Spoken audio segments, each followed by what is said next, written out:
So the other day, I did a video on the coronavirus, and is it a front? What's it covering up? And I don't get that many views on YouTube. I just don't. Not yet. Still hopeful. More will hear my message. But I woke up the next morning and I was rather shocked at how many views there were, because it doubled my best video that I've done thus far. And it's only 280 or something like that. But I decided to do a little bit more digging about where they were from. So I, hopped into my analytics and took a look. Now, of course, my video talked about freedom of speech and the fact that in communist China, we wouldn't be able to even speculate about what's going on because we could be arrested. And I wanted to draw attention to other factors going on in Wuhan that the public, of course, is not aware. I didn't even touch on the 5G, but we're going to get there another time. I think that's a huge subject, and one that I need a little bit more research on, honestly. It's so huge to weave this story together. But I brought attention to a company name, and I kind of did it more to see what would happen and lay a few breadcrumbs. Because I've been watching these other guys who, American and a South African, who have lived in China for a long time and have literally been pretty much forced out because they are talking about what goes on in China every day. And I was also drawn to the attention of the fact that these two had a lot of views that didn't seem like they could be legit. And they actually talk about the surveillance of the Chinese a lot there's two guys, and throughout all their videos. I'll put their links below. They have more evidence and that you just cannot say anything or you will be shut down, arrested. Your friends and family threatened. In any case, I laid the breadcrumbs, and I thought, well, let's see how fast they jumped to attention to little old me. And it was a little faster than I thought. In fact, only 39% of my viewers are from North America, and the rest are all from an undisclosed location. And then I looked into the translation, and in fact, it's an undisclosed translation as well. And of course, China's not on or have access to YouTube unless it's state facilitated. So I have to assume it's China. Apparently, they are so on it that any mention of the country and any negativity will be picked up just like that. And I think that's the case. In any case, we're going to keep watching the situation, and I wanted to get a metric of how this works. The thing is, the company that I was referring to doing with the new technology in the region in oil and gas refining also operates in Canada. And in fact has been, is up against 62 charges or something like that. I'm going to dig in. And of course, I'll be exposing all of this. But their oversights led to the death of two workers from China that were working in the tar sands.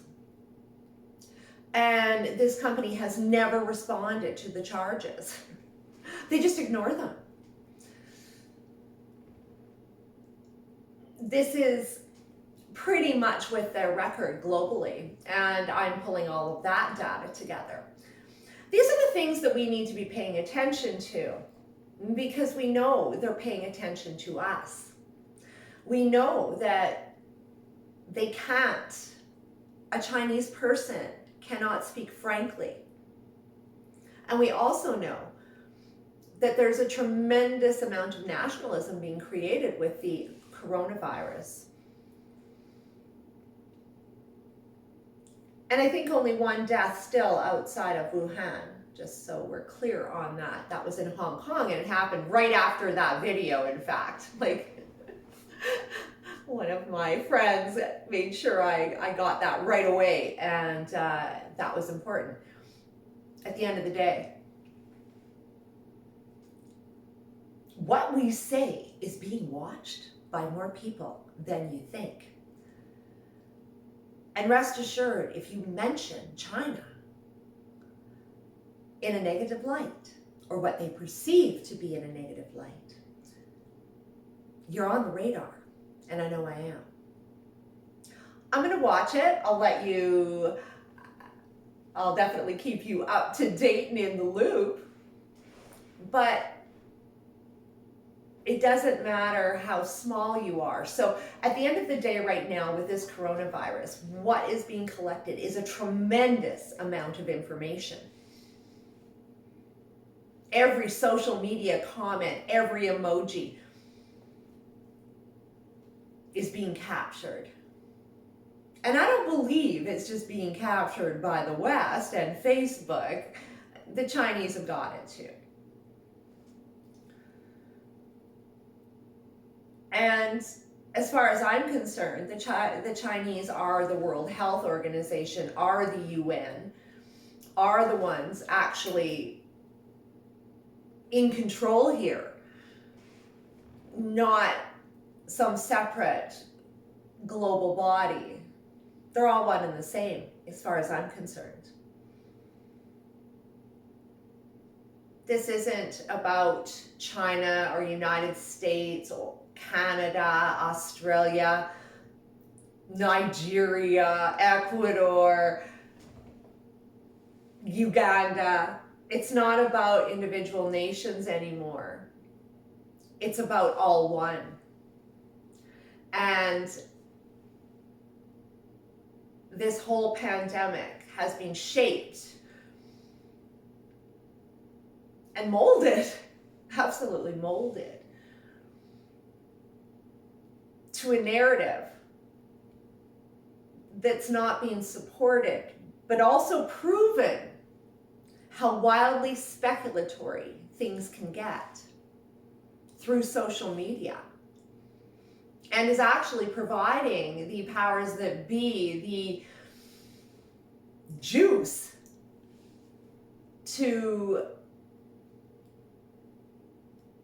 make that information transfer a detriment to sustainability and the public good. When you hear that sort of language, you have to be clear that that's from a place called Communist China. It's happening, and we're not paying attention to the writing on the wall. It's all there. Few are speaking of this. The all one is on.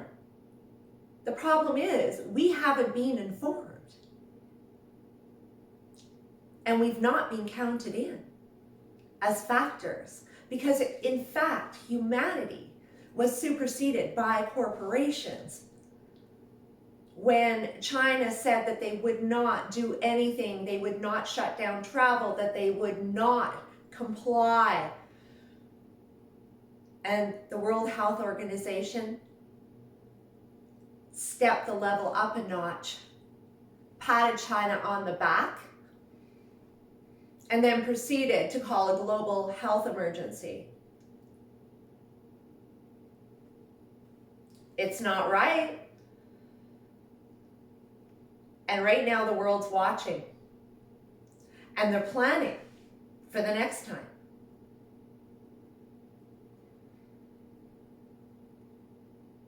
We really need to pay attention more than ever now. Because once the truth is shut out and only one narrative is allowed to ride, we live in a communist nation. And believe me, it won't be a nation, it will be the globe. It's all underway. It's called Agenda 2030. And the coronavirus in Wuhan just set the stage. If you haven't yet subscribed to my channel, I would love to have you. And of course, you can get me on Facebook and Instagram. Have a lovely weekend. And maybe take a little time to think about what your freedom of speech means to you and what you value and what it means to you to be a citizen of where you live. Do you believe in your country, or do you want to live in this globe that seeks to shut down consensus for the interests, and only in the interests, of corporations and what they are calling public good and sustainability?